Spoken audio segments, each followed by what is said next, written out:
Hello, this is my tutorial on how remote events work.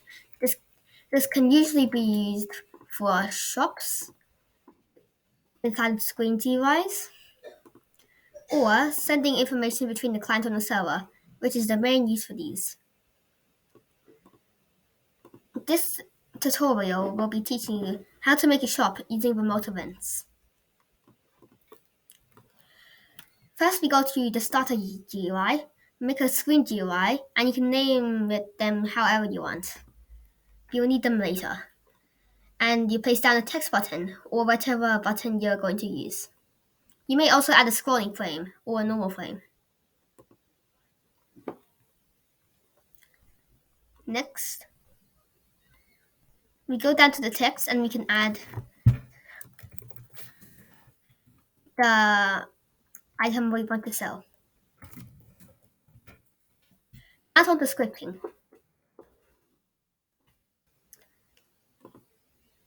In the screen GUI, place down a local script, remove the print hello world,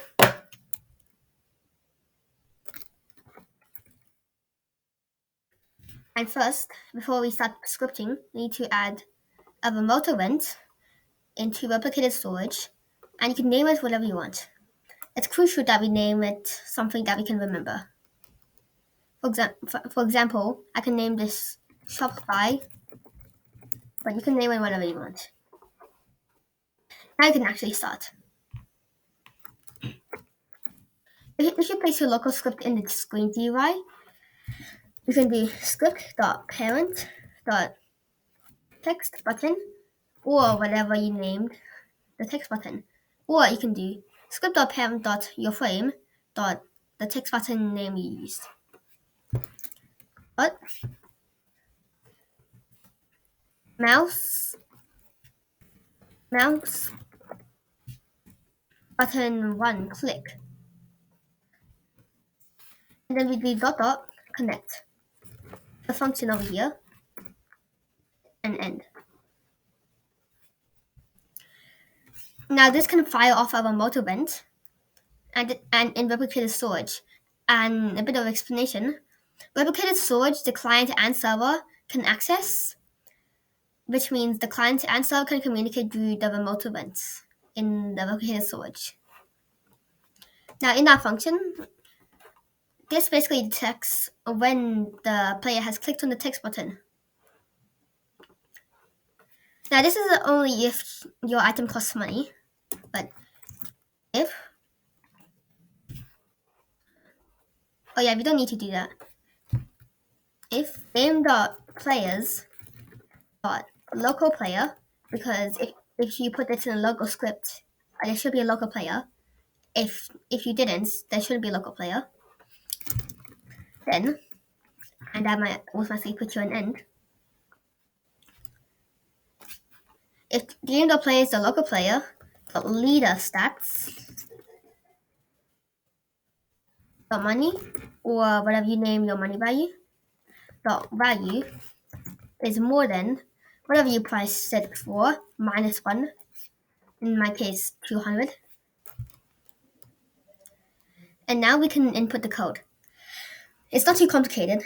First we have to do game.replicated storage, but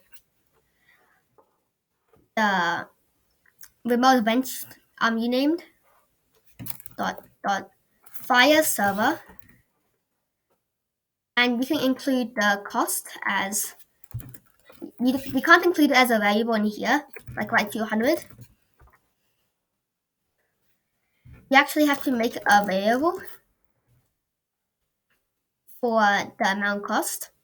In this case, my variable will be cost. And of course you can set it equals whatever you want. It says whatever you priced your item at. Now the player is automatically included in this, so you don't need to include it. But you do need to include the cost. This is only if you have a cost, by the way. And now that we have sent off the signal to the Shopify, we can go to Sell Script Share Service, add a script,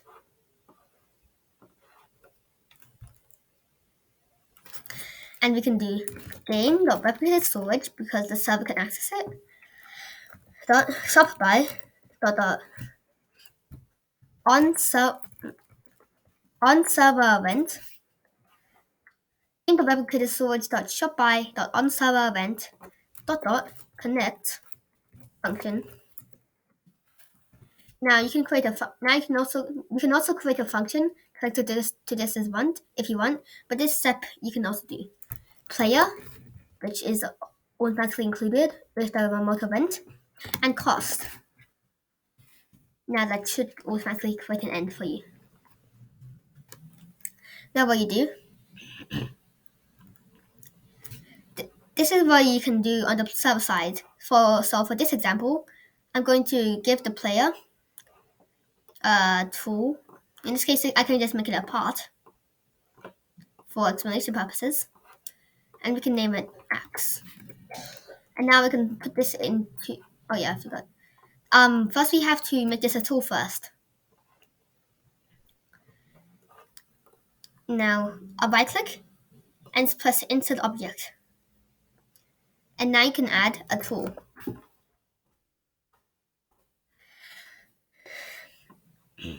Now place the axe or whatever your tool is inside the tool. And now you can move your tool inside of replicated storage or wherever else you want to place it. And make sure, and if your tool does not have a handle, please turn off requires handle. Now that we got that covered, we can give the player tool. So we can do game.players.player. Oh yeah, wait, hold on, no. We're gonna do player. No.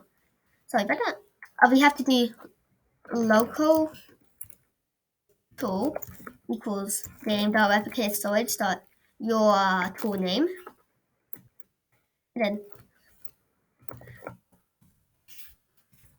your tool name dot clone.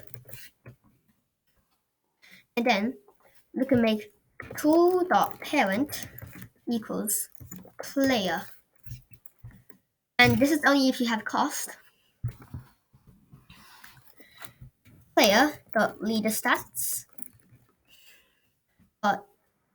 money or whatever you named it. Or whatever you name your currency. Minus equals, or you can do equals place of release player.leader stats.money. Minus equals cost.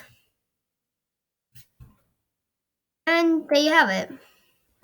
Now, of course, I don't actually have a cost yet, but that's alright. This should work. I can just remove all of these. If you don't have a cost, you don't need to add all of these. Wait, hold on. Yeah, you don't need to add all of these if you don't have a cost, and you can just remove the cost from here. And of course, you can remove the cost from here as well, and remove this line. Now, if my code was correct, this should give you an axe.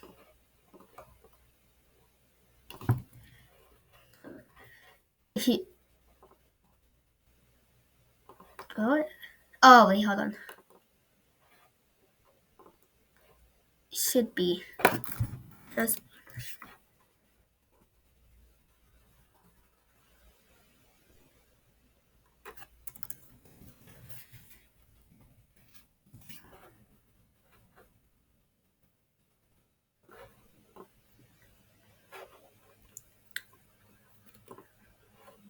Okay, that seems to be working. How about on the script side?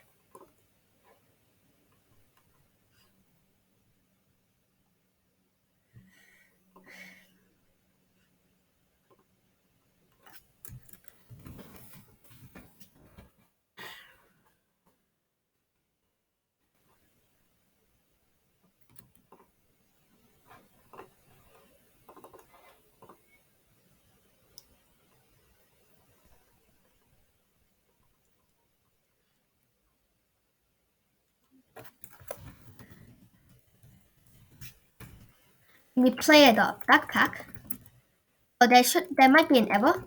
So you can do tool.parent is actually equal to player.backpack. And this should work. And there you go. You have your tool. Thank you for following my tutorial. Oh yeah, there wasn't the handle. Thank you for following my tutorial. Yeah, bye.